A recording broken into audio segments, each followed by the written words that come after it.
Hey guys, Kylie Feller here. So just wanting to come on and continue our conversation, our videos about different attachment styles. So there's a video that kind of does a brief overview of what attachment theory is, what different attachment styles are. And then I also talk about how to create a secure attachment, an anxious, and avoidant. So this video is on what is an anxious attachment style.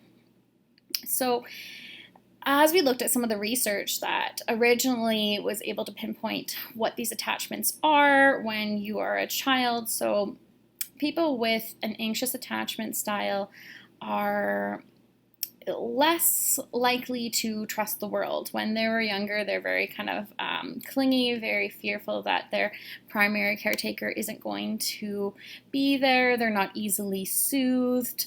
And as we know, there's a lot of different things that kind of can play into this attachment style. So as this style shows up later in life is lots of people, when they're younger, they really want that attachment, but for some reason their needs are not being consistently met. And so they really desire that closeness. They really crave it, right?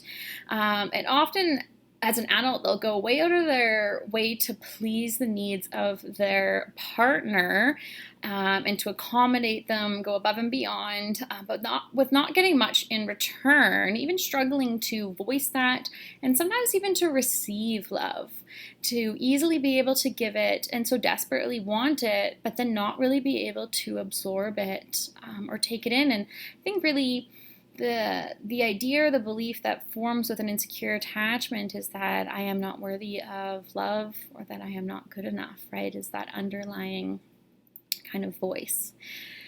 So with this attachment, somebody who's anxious is also very, very attuned to what their partner is feeling, and they're more likely to interpret any kind of neutral signs as signs of disconnection.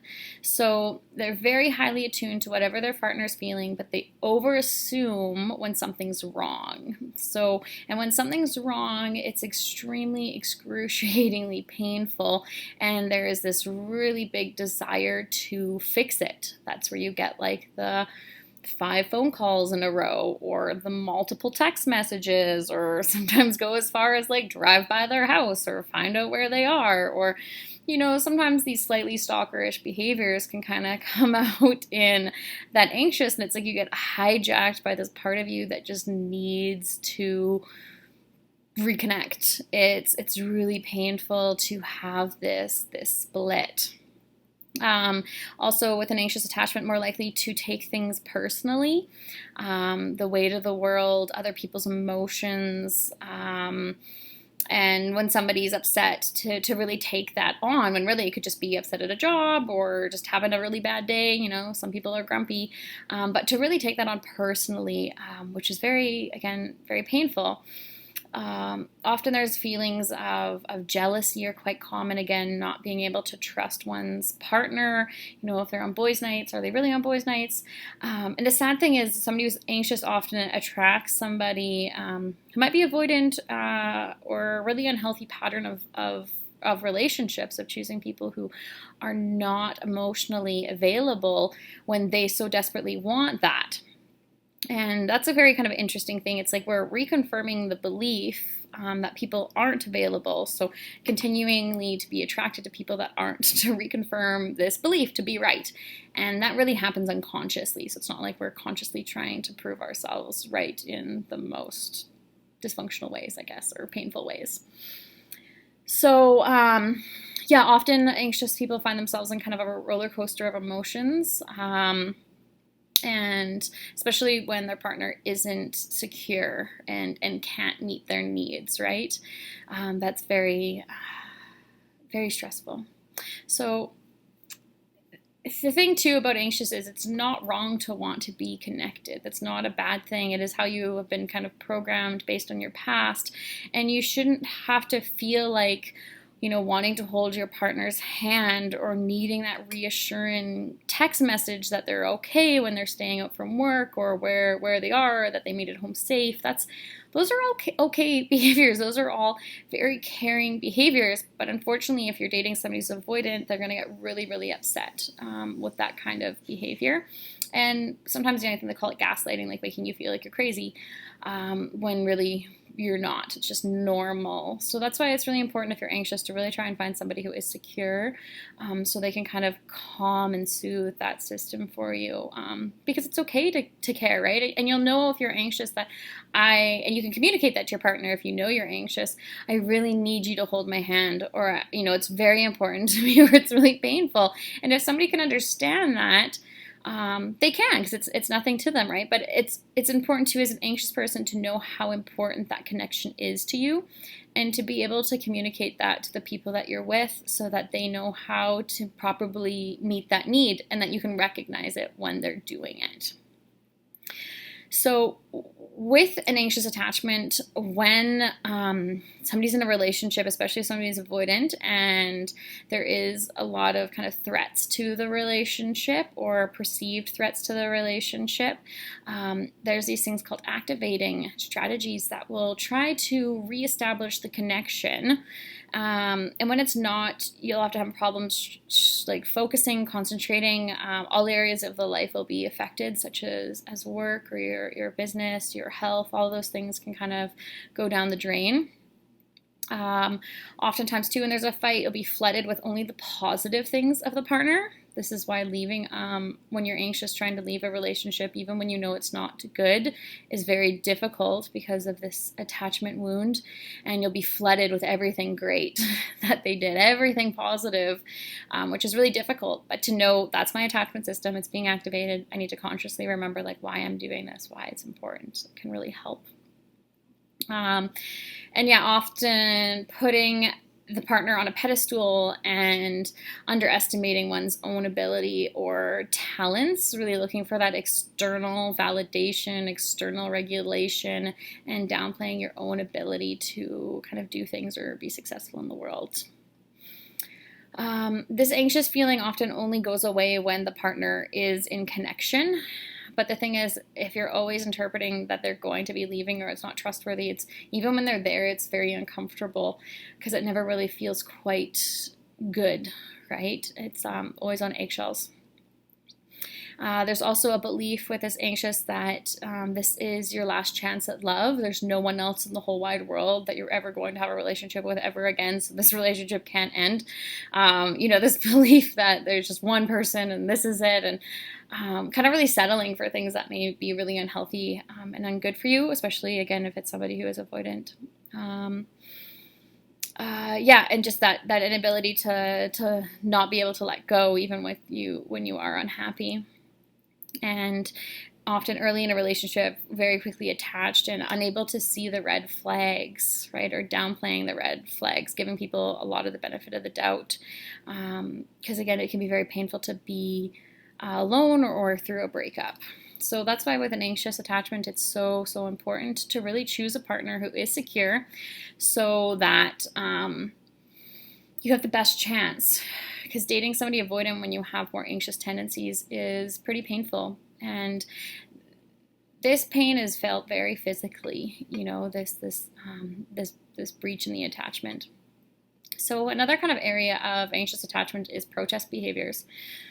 And it's trying these kind of behaviors that go out of the way to try and establish the connection again. And they can often be damaging and very unhealthy for the relationship. So it's important to really notice when you have this impulse to do them, and really try and self-soothe yourself in those moments, so that these don't take over. So sometimes like withdrawing, so not speaking to your partner, giving them silent treatment, talking to other people, turning your back on them, really just ignoring them.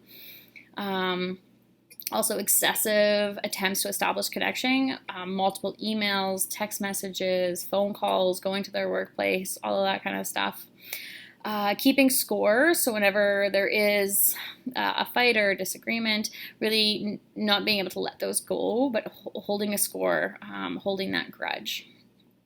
Acting hostile, such as rolling your eyes, leaving the room when they're speaking, looking away when they're talking, just anything that's kind of like poking, almost like, how much do you love me? Or I know you hurt me, so I'm going to hurt you back again. Threatening to leave a lot, that's really common with anxious, is, whenever there's an argument, well, I'm not going to stay in a relationship like this, or, I'm going to leave if you do this again. So kind of ultimatums, or whenever there's a disagreement, constantly putting your foot out the door. And at the same time, while you're doing that, really hoping that they're going to respond in a way that makes you stay. So it's like you're saying you're going to leave, but you really want to stay. So it's very much like a manipulation. And this is often, these are unconscious, like these aren't really happening. You're not choosing these. It just naturally happens when your attachment system is activated. So it's so important to be able to recognize them. Trying to make your partner jealous, that can be one, or, playing games, ignoring phone calls, acting inappropriate with other people, saying you have plans when you don't. And some common thoughts that are associated with an anxious attachment is mind reading. So thinking you know what they're thinking, they're trying to hurt you, they're trying to manipulate you without actually checking in. So thinking that you can read their mind or the situation, but often when you do that, it's very in a negative way, right? It's not like, oh, they probably didn't mean to hurt me. It's like they meant to hurt me and I'm going to get them back. So mind reading. Can't mind read. How much you know somebody or you think you know somebody, you've got to check. When you think you know what they're thinking, check. I'll never find anyone else. Again, that belief that they're the only one, there's no one else out there. The idea that this is too good to last, it's all or none thinking. There's nothing I can do to fix this. And that idea that you want to show them they can't do that to you. That idea that you knew something was going to go wrong the whole time. Kind of that going back and begging for forgiveness. Above and beyond kind of behaviors or thoughts, very extreme. And there's a lot of emotions that are linked in with that, feeling very sad or fearful, frustrated, depression, hopelessness, despair, hostility, guilt, self-loathing, restlessness, feeling unworthy, humiliated, uncertain, rejected, all of those kind of things. So it's can make the relationships very difficult. And the interesting with this attachment too is usually this is just activated when there's moments of connection and intimacy that really matter. So you may be the most empowered person at your job or in your career or anything like that, but with and you could still be okay with friends too, but when it's a romantic relationship, there's that connection, that's when you really start to see it. And it can be like, holy, what is going on? Like, I'm so good on my own when I'm thinking about it. And you start to date or your partner or whatever, and then it's just like everything just goes out the window. So it's not just you, it's your attachment system. And, it can be rewired. You got to notice it. You got to be really compassionate with yourself to try and change this, right? This isn't to beat yourself up. It's to become aware and recognize this is very common. Lots of people struggle with this. In relationships, I've had so many couples come and they're always fighting about the kitchen being clean. And whenever it's about the kitchen, it's about attachment stuff. It's about intimacy, about not feeling seen, heard, loved, right? So attachment and that want for closeness and intimacy really underlines a lot of the things in our life, a lot of things that we think, how we feel, or when we don't feel like we're getting that love is attachment. So that is that anxious attachment. I hope that kind of sheds a little bit more light on it for you. I'd be happy to answer any kind of questions, maybe your experience with it, if you resonate with this one.